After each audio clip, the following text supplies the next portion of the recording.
Let's roll. Okay, welcome to Real Politic, everyone. I'm Jack. I'm joined by Geraint. Hello. We've got another very special guest here who we'll announce in a second. But I just want to say before we really get started talking about, the implications of recent events on the way that Britain is run, the very fabric of the British state, I just have one little thing I want to say. And at a later date, I'll be quite happy to sit here and tell you all the things about Queen Elizabeth II that I'd like to tell you. But for now, all I'm willing to say is that Queen Elizabeth II was undoubtedly the hardest working woman in the apparatus of the British state, the most dedicated and totally absorbed in the business of the apparatus of the British state that I've ever met. And that's all I've really got to say at the moment. She was the absolute best. Thanks. It's taken a few years. We've finally done it. We've finally made this a wrestling podcast. We've got Jack on side. That was especially for you guys. I just thought of that a minute before we recorded. I couldn't find it, so I had to go and transcribe it myself. I couldn't find it written down anywhere. So let's just move on and introduce our guest. So, some of you may know that the little town or subsection of a town of Ilford South has its own professional wrestling, bare-knuckle boxing, cockfighting, dog-fighting... Baby fighting, cow massacring... I tell you, most babies are really easy to beat up. I don't know why they still let me still do it. Yeah, there's a whole world of professional sports in Ilford South, but that's not really what we're here to talk about. We're joined today by Ilford South investigative journalist for the Ilford Inquirer, Mr. Jimothy Baker. Hello everyone, and thank you, Jack, for having me on this Associated Press podcast. Oh, yeah, for those of us in the establishment media, we want to lift up the striving, struggling, local independent outlets like the Ilford Inquirer. As you should. But not the Ilford Enquirer, who are a bunch of cunts. Not. They are a bunch of cunts. But yes, it's like we all started out in local media, and some of us, got raised higher, and some of us are just waiting our opportunity. Well, the thing is that Ilford journalism is a very fulfilling kind of journalism. There's a lot that happens in, not really so much in the north, but certainly in the south of Ilford. It's a very vibrant kind of culture down there. Oh yeah, it's a very violent culture down here between us and the Ilford Inquirer. I think in the north they just have like the McDonald's Times or whatever it's called, but no, journalism still alive and well in the Ilford South area. Well, that's very good. Despite the last couple of years, it has officially been effectively controlled by the nefarious Jeremy Corbyn through his intermediary, Tarry, Corbyn's candidate. But from what I've heard from people on the ground, that's not really the case. Corbyn's candidate does not really have control in Ilford South. Oh no, don't worry, we're soon getting rid of that chap. So the press is still free. He hasn't shut down the press by possibly taking it out of the hands of the billionaire Ilford South oligarchs or anything like that. No, he tried that with Ipso, but I've got wise to their tricks now. They're now all shot on sight when they come round. Well, maybe we'll return to Sam Tarry a little bit later, but we really want to get the lowdown from you on Ilford South. And well, just on Ilford South, really, but we really want to get the lowdown from you on the sort of... We want you to take the temperature in Ilford South on the reaction to the death of Her Majesty Queen Elizabeth II. Well, yes, obviously we were all very sad in Ilford South that, what's-her-name died. That what? That, that old woman, the ugly old woman. The ugly old woman. Isn't it true that you have her on the stamps in Ilford, despite your extensive devolved powers? Well, yeah, we have it on the stamps for external mail. Obviously, on the internal mail, you just sort of write someone's name on it, and, we all know each other around here. They know where it goes. Well, from what I've heard, you have on the upside of the stamps that everyone will see, you have the former Ilford South MP Mike Gapes' visage, and then on the sticky side that goes on the envelopes, that's where the Queen is.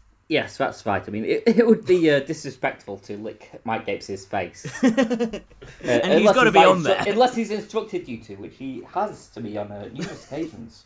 You're quite close with Mr. Gapes, aren't you? I am, and thank God we finally finished that War of the Gapes, and we found our one true Mike Gapes again. You'll have to listen to my podcast coming out possibly in 5 years or so to get the full story of what happened. But yes, we're very much back to classic Ilford South now. From what I hear, there's a lot of method acting that goes into somebody embodying the role of Mike Gapes in your dramatic reconstructions of your life, and it really requires a kind of immersion in the character. It requires the actor to be an absolute pervert, to be honest. It's almost a kind of monastic thing. You have to kind of go into the wilderness and rip cows' throats open with your teeth. Yes, you have to go into the wilderness, you have to go into hospitals, you have to go into children's schools. Yes, you need to fully embody the spirit of Mike Gapes in all his glorifying terror in order to embody the spirit of a man. But you and him, you have like a sort of the old school relationship between the press and politicians, you know, when it comes to Mr. Gapes. Like, basically, there's none of this nonsense where the journalist puts their own biased spin on it or tries to, like, cross-check what the politician is saying with facts or anything. Part of our remit of the Ilford Inquirer is to hold power to account. And how better to hold them to account than to provide the most accurate portrayal of what they've said. In fact, that print it unadulterated, without any criticism, verbatim. As I understand it, you often let Mr. Gapes write the editorials of the Ilford Inquirer himself. Yes, I mean, it's actually edited in Cownadu, in one of these many small sheds he has, just to make sure that we're not going to get libelled or any visitors by the... Would this be a cow shed? Is it a They're all cow sheds. A cow They're all cow sheds. Cow shed is a thing, isn't it? It is in Cownadu. It's an Ilford thing. Just everyone's got a couple of cows in the shed in their back garden for a rainy day. Yeah, for a rainy day or a dry day when you need some milk. So the monarchy, what is the situation vis-a-vis the monarchy in Ilford South? Is it something that is widely recognised? Because I know you have your own very powerful political figures. We recognise the Queen. Like, she's on all the stamps. How can you miss her? Of course we recognise who she is. Well, I imagine you'd miss her if you're just looking at the parcel at any stage after it's been sent out. Well, yeah, I mean, we recognise her from when we lick the stamps. Of course we do. She's the ugly old woman. Because you're constantly stealing mail and ripping off the stamps to recycle them as an extra bit of theft. Well, you know, we get all that hate mail. It'd be a waste to let, you know, all the packages with the ill-made bombs that come in. Yeah, it's going to waste. Saves money. And like all journalists, like these days, like hack phones and shit. And some journalists even have their own tricks turned on them by Russia, like Paul Mason, like with his emails and stuff. You know, I'm sure you yourself have been sent a sexy picture of Thick or something. You've had no choice but to click it, and the next thing you know, all your stuff is in Russia's hands. I mean, it does happen. Luckily, Russians don't seem to have got the hang of hacking MS-DOS yet, which is what we all run the newspapers on, the most secure, you know, the tried and true method. But I was just going to say, any fucking cunt can hack a phone. That's so, like, passive. Even Lee Harpin could do that. Especially Lee Harpin. Any intern can hack a phone after I've had a brief tutorial session with him. But, I mean, that's almost passé at this point. But, like, intercepting mail, that's, like, a lost art. That's like the old school journalism, you know. That's Can't get that at the Guardian masterclass. The real gumshoes did back in the day. It is. I mean, you need to set up an entire fake post office. You need to staff it with interns dressed as post people. You have to say post people now. And definitely, you can't pay them. You can't pay those fucking interns either. Well, and you don't need to pay them generally, because you know their parents. You see them at the social club, and it's all chill. Like, they're sorted. Exactly. They work for experience. We had one intern, like, I saw the queue and I thought, I'm not queuing for this. So we had one intern. He was actually a frail young intern. We called him Johnny because he had polio. And That's to those not aware, that's a reference to the 1970s Ilford South rock musician and multiple times convicted sex criminal Johnny Polio. Yes, rest in peace, Johnny Polio. One of these days they'll find your body. But anyway, yes, so like I said, I saw the queue. but I'm not waiting for this. And like I said, he's very frail. He's very easy to bully. So that's why I made him have plastic surgery to look like me until he got to about the last 5 minutes of the queue. By that time, he was really flagging. And that's when I threw the flashbang into the audience, as a distraction so I could swap sides with him. There were some elderly people there. I think one of them actually had a heart attack from the flashbang. But it worked a treat. I could just slip in, got to see the coffin, and absolute disappointment. What a disappointment it was. I bet she wasn't even doing anything, was she? Just fucking lying there. You couldn't even see anything in there. It didn't even let you touch it. It felt like a complete waste of my time getting all that plastic surgery done on him. Wait, you got plastic surgery? No, the intern. The intern have plastic surgery to look like me so he could wait in line. Well, I was going to say... And that way nobody would notice when we switched sides. That's something that's been kind of known to happen in Ilford. Like, there was that guy, they found the body that looked like a lot like Mike Gapes in that dumpster. And then they found the other one in the bin just along the road. And everyone was like, is Mike Gapes dead? Twice. And Gapes came out and said, no, I'm fine. These are just men who look a lot like me, perhaps admirers who have got plastic surgery to look like me. You didn't have any kind of... These guys weren't interns, were they? No, that's just the actual end point of milk poisoning. I mean, we all enjoy a bit of milk, but some people get too addicted, and they end up looking like Mike Gapes, and, they end up in a dumpster. Not clones, then? No, that whole cloning thing was debunked by me, Jimothy Baker. the Ilford South, the Ilford Inquirer fact check. Exactly. This whole cloning nonsense, it's got to stop. The Ilford Inquirer fact check is just like a quote from Mike Gapes saying, no, this is wrong. Well, I was going to say, because I consider you a kind of an old school gumshoe reporter. Like I say, you intercept mail and all that other kind of old school shit with cunning schemes like your interns getting plastic surgery and shit, although admittedly that wasn't really for I guess it was for journalism. You needed to see the Queen for the sake of journalism. I did. I needed people to know it was a total letdown, and if you queued, you're a fucking idiot. But I mean, that's that other thing, you've always said the news is what Mike Gapes says it is. The news is what the politician deems fit to print, because what's the point of losing access to this person who is so important? Exactly. I mean, especially to your career. If I didn't have access to Mike Gapes, I would have pretty much no stories, and that's why I let Mike Gapes do pretty much whatever he wants. Yeah, that's how journalism works these days. So, you queued for the Queen? I did. You left Ilford South? For the Queen. I did leave Ilford South. As I left Ilford South, I felt myself getting sicker and sicker. It was an awful experience. It was very much a glad experience to be back here in Ilford South, near Mike Gapes again. Did creamed corn start, pouring out of your orifices? Oh, blood was trickling out of my eyes. Milk. I had headaches. Yes, you couldn't get any good milk in London. It was just all this sort of watery white stuff. Not what I'd call milk at all. Do you guys drink it raw in Ilford? Oh, yeah, I mean, we drink it raw, of course. I mean, like you say, we've all got cow sheds, so we'll drink it straight from a cow's udders. You've heard of straight from a horse's mouth. Well, I mean, again, straight from a horse's mouth. That very much describes your kind of approach to journalism. Gapes being the horse. I know that might be sacrilegious to say. I believe horses in the Ilford religious traditions are kind of considered agents of Satan, and cows good. Yes, and I mean, you can tell horses are evil because whenever Gapes tries to ride one of them, their legs just immediately break.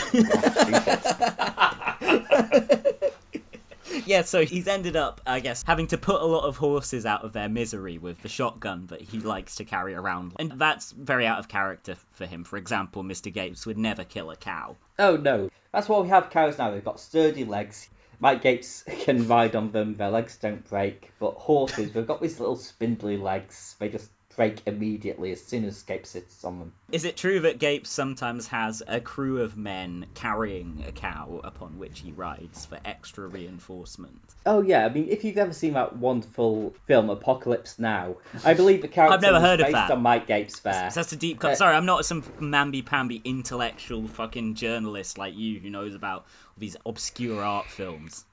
Apocalypse, fucking, what was it, cow, what?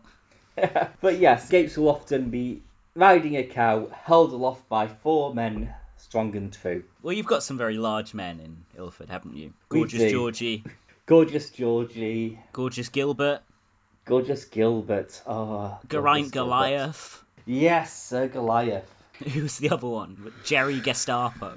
Jerry Gestapo. All the GG generals. Yes. You'll hoist Mike Gates aloft. Milk has made their bones strong, I assume. It has. It's made all our bones strong. But you know they've got to watch it because it's a delicate balance, because one day you just have that little bit too much milk and baldness and purple face. Baldness. I've seen it make people's teeth so strong they've just burst out of their head. That's so tragic. But yes, I was disappointed by the size of the queue. I remember when Gates Sr. died here, we had a much longer queue. Part of that was because we let all the prisoners out on day release to join the queue, which in retrospect was a mistake because there were a lot of disabled and elderly people in the queue, and they just made easy pickings for murderers and rapists. These criminals weren't under supervision on their day release then. No, you don't supervise people in the morning. What sort of monster are you? Sorry, I should have respect. I thought you were going to say that you were disappointed by the size of the Queen. She kind of shriveled up, you know. She was very shriveled up. It's like Hobbes said in Leviathan, you can tie the health of a nation to the health of its sovereign.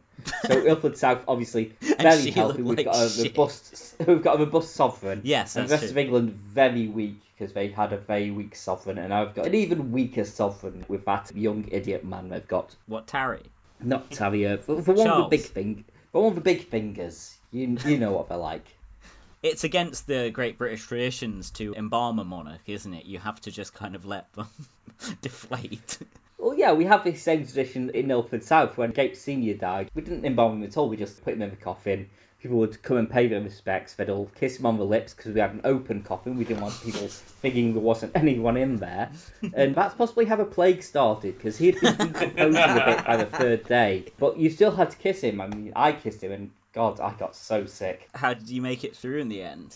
Make it through. Oh, well, we've got a booper in Ilford South. Well, I say booper, we just go into London and put it all on expenses. Fucking health tourism. Send them back, I say. But yes, I mean, again, with the size of the queue, it only lasted a few days. In Ilford, it lasted about 4 months. Most of that was because the front of the queue somehow got joined to the end of the queue, and it turned into some sort of circular death march where no one knew where the queue started or queue ended.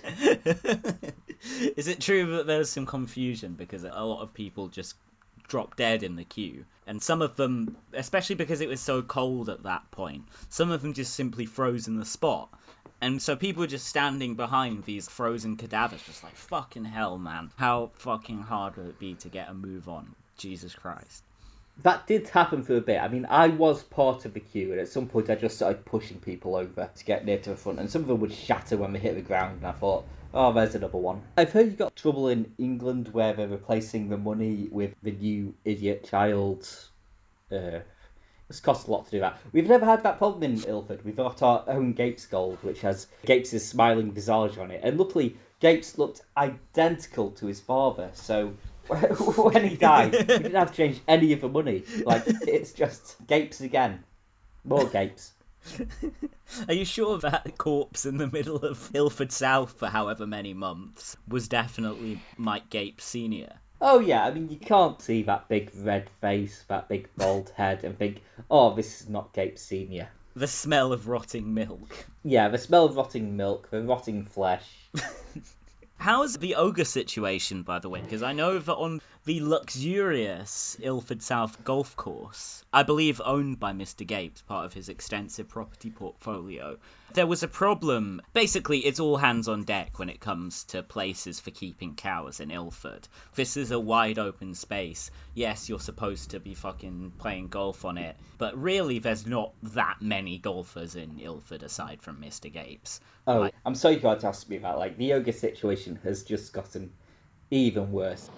He apparently has developed a taste for human flesh. I mean, we've hired the finest, deadliest assassins from far out China, and they just keep turning up dead. Ilford South doesn't tend to have links with communist countries, does it? It doesn't officially, but, if you want someone dead, best person to ask. Sorry, Geraint, were you going to say something? No, absolutely not. I'm saying that in respect. I just heard you go, oh, so I have this thing to say about it. Fuck.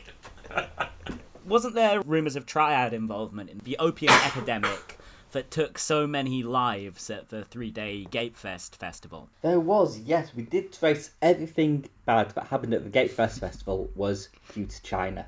Really? Not Russia at all? No, not Russia. I mean, like, Russia, China, they're basically the same people.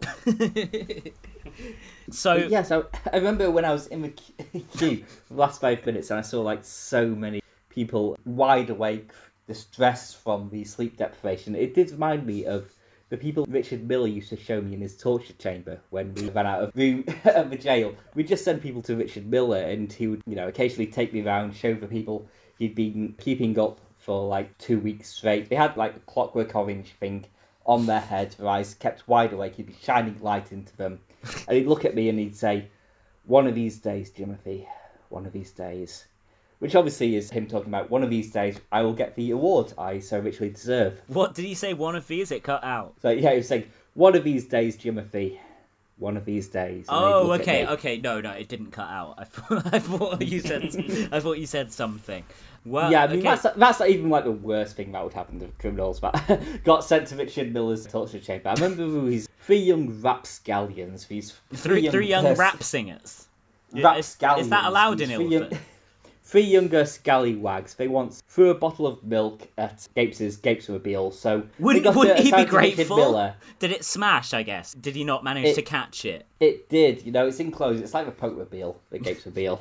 Well, But, yeah, did the machine guns for Gapesmobile not cut them down immediately? Oh no, he wanted a worse fate. Yeah. He signed them to Richard Miller, and Richard Miller forcibly performed gender reassignment surgery on them and made them into Ilford South's first Japanese idol group.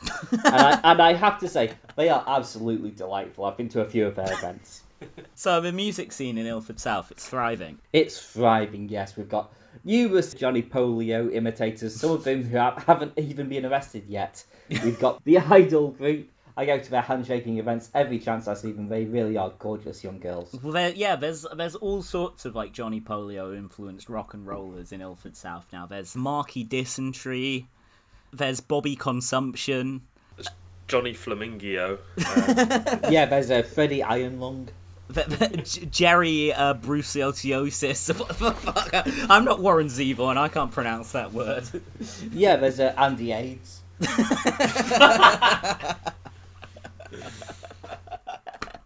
Yeah, well, I mean, who says rock and roll is dead, am I right? Well, not according to people who attend Johnny Polio's grave every night and hope for him to come back to life. Yeah, just so they can murder him no, again he is because of their dead. dead children. He is dead, and that's probably for the best. I mean, if you believe rumours, yes, it's probably for the best. Like, he wouldn't survive in today's woke world. Cancel culture. It's like the greats, like Johnny Lee Lewis. Johnny Polio, Jerry Lee Lewis, Don Henley. All of them, they made the mistakes. People died. Like, you gotta have a path back for people like that. Exactly. Even if they did it again. People can grow, they can apologise and do the same thing, then apologise and do the same thing. You need to accept their apologies. Was there a state funeral in Ilford South for its most famous musical export, Johnny Polio? I mean, like, we tried to have one. Obviously, they never found all of his body, just parts of it. And Which parts? Yeah, there was the mourning, but there was also a big celebration, particularly from the parents. A kind of wake, if you will. Kind of, like, if you imagine, like, G.G. Allen's funeral, instead of, like, pouring booze into his mouth, they were just stabbing the corpse, or what little we had of the corpse. Isn't that how he died in the first place, allegedly? Well, allegedly, I can't get too much into the details of Johnny Polio's disappearance. We know bits and pieces of it. We know he was kidnapped by some parents. We know they all went into the room one after another and stabbed him once, so none of them would know who actually killed him. That sounds like we know quite a lot about the case, to be honest. Well, yeah, so we couldn't prosecute any of them because we didn't know any of them who actually left the killing blow. Okay, there was about 2,000 people there as well. Well, this is the easiest thing. Okay, journalism. You know what journalism is? It's asking your betters what the official line is. What does Mike Gapes say about this? Matt Gape say about Johnny Polio or the Queen? Fuck anything, you know. What's he say about the milk? Has he got new opinions? Oh no, Matt Gapes, he still loves the milk. We know Matt Gapes. He's a milk lover through and through. He's a milkman. He is, yes. He was very sad about the death of Johnny Polio. Obviously, they were big friends in the 70s, and Mike Gapes had no idea about the child murders. Yeah, and as for the Queen, he just said, fuck that ugly old bitch. Well, that's what I was going to ask, yeah. Gapes was like, he remembers the Queen was a sexy young teen, you know, he was her bull. And, like, he just saw her get old and withered, and he was like, what have I done? Wait, what had he done? What had he done? What hadn't he done? He was never quite clear on that. I just remember him saying the Queen as a teenager was a massive slut. Well, that's kind of disrespectful.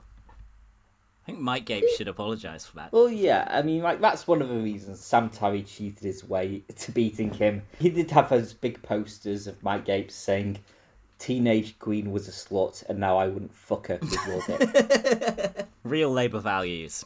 Real Labour values, yeah. Well, speaking of Labour and Tarry, have you been keeping track of the reselection process, or not even, of Sam Tarry in Ilford South in the Labour Party? Because I saw one of the journalists who I'm sure you'd agree I respect the most in this country, Lee Harpin.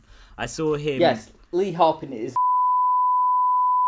Yeah, I hear Lee Harpin is a close personal friend of yours, Jimothy. He is, yes. Knows how to uncritically repeat whatever bullshit his sources are telling him. But I don't know. Yes, I mean, he started actually out as an intern in the Ilford Inquirer under my father.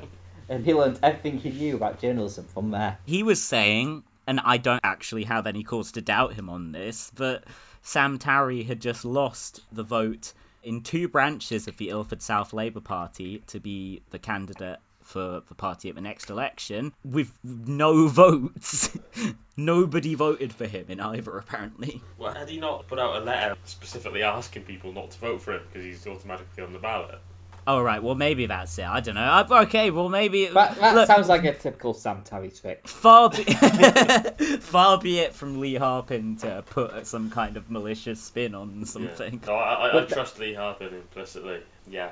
But yes, I mean, we all hope Jas Athwal replaces the Corbyn candidate. Jas Athwal, I should state, is not Mike Gapes. Mr. Atwell, he's a real Gape goon, isn't he?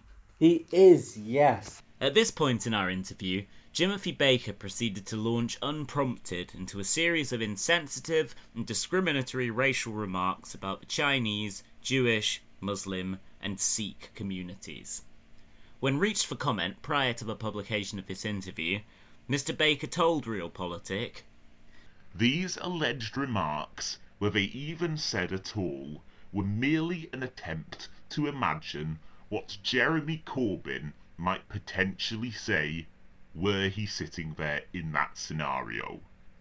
That the racial comments had no bearing on the actual conversation at hand is simply a testament to Mr. Corbyn's imbalanced state of mind." We have disguised Mr. Baker's voice, just to disrespect him. Due to their offensive nature, we have declined to air the controversial comments made by Mr. Baker. Unless you subscribe to our Patreon, that is, where you can hear the extended cut of this episode featuring all the deleted racist segments. That's very fascinating, Jimothy. Thank you. Those were some very interesting opinions in that segment that will not be appearing in the show. Thank you.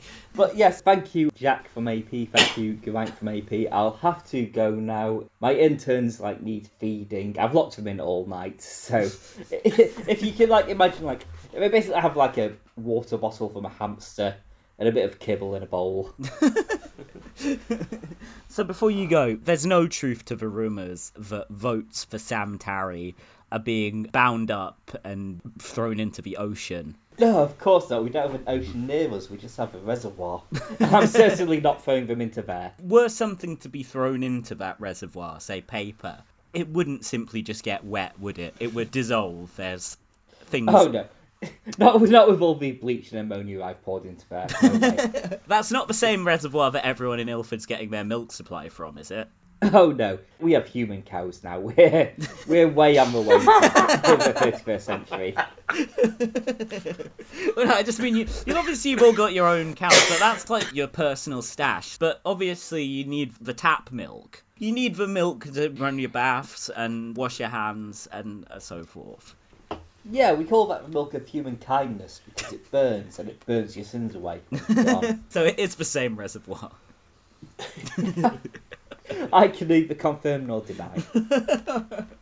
Well, thank you, Jimothy, for telling us all this about what's going on in Ilford South, not that shithole the North. A truly enlightened democracy and a model for the rest of the civilized world. Well, thank you, Jack, and thank you, Grant. It's been a pleasure as always, and don't forget to nominate me for any awards that are coming up. Not at all, and say hi to Mr. Gapes for us. I always do, Jack, I always do. Great. These young men who are obsessed with me. Tell him the young men who are obsessed with him, but don't support him. Say hi. Well, yes, all young men are obsessed with Gapes. A fine example of masculinity. Yeah, the British Peterson tells you how to do it. Yeah, he's like British Peterson, but not a pussy. He's a strong man. He's a modern Bruno Sammartino, you know. Idolise him. Yes, he's modern Bruno Sammartino, modern Bob Backlund, modern Iron Sheik. Was Mussolini bald? No idea. Actually, this Mussolini was bald. He did that reverse selfie angle all the time where it was looking up at him so we couldn't see the top of his head. Man, this fascist bitch was bald as fuck. Like, look at fucking hell. He just wore a hat most of the time. Like Mike Love, another fucking fascist bitch. Mike Love was definitely like Mussolini, yeah. That's not in question. The Rock Mussolini. The established facts of history. Alright. Okay, well, that's the end of the interview. I need to go for a piss because I've drank a shitload of beer during that.